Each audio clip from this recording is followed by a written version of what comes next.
Cosec theta plus tan theta minus 1 into cosec theta minus tan theta plus 1 और नहीं, अच्छा tan theta 3/2 है, तो हमें बताना है कि इसकी वैल्यू क्या होगी। तो देखो इसमें दो तरीके हैं, जैसे टैन थीटा 3/2 है तो कोई स्टैंडर्ड एंगल तो नहीं है, राइट? क्लियर? समझना इस बात को।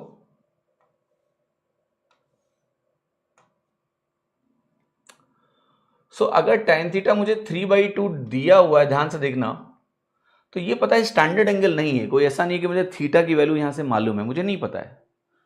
और ये वैल्यू अगर आप देखोगे यहां पर, तो ये वैल्यू आ जाएगी √13। अब दो तरीके हैं कि भाई इस एक्सप्रेशन को सिंप्लीफाई करने की कोशिश की जाए कि इसका सिंप्लीफाइड फॉर्मेट क्या है, सीधे विदाउट पुटिंग द वैल्यूज।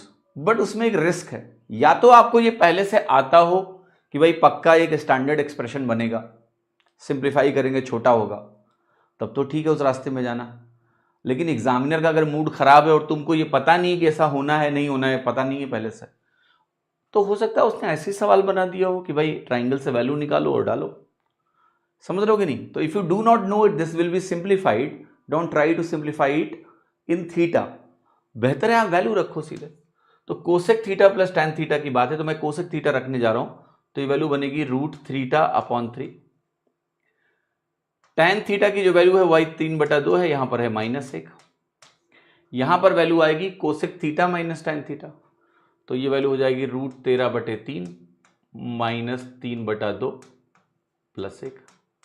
मजेदार बात यह है कि अब ये वैल्यू बन जाएगी √13/3, 3/2 में 1 घटेगा, 1/2 बचेगा, और यहां भी √13/3 है, 3/2 माइनस में +1 जुड़ेगा तो ये -1/2 हो जाएगा। यहां पर प्लस में है वैल्यू, प्लस 3/2 में 1 घटा है तो प्लस में आएगा, ये माइनस में आएगा।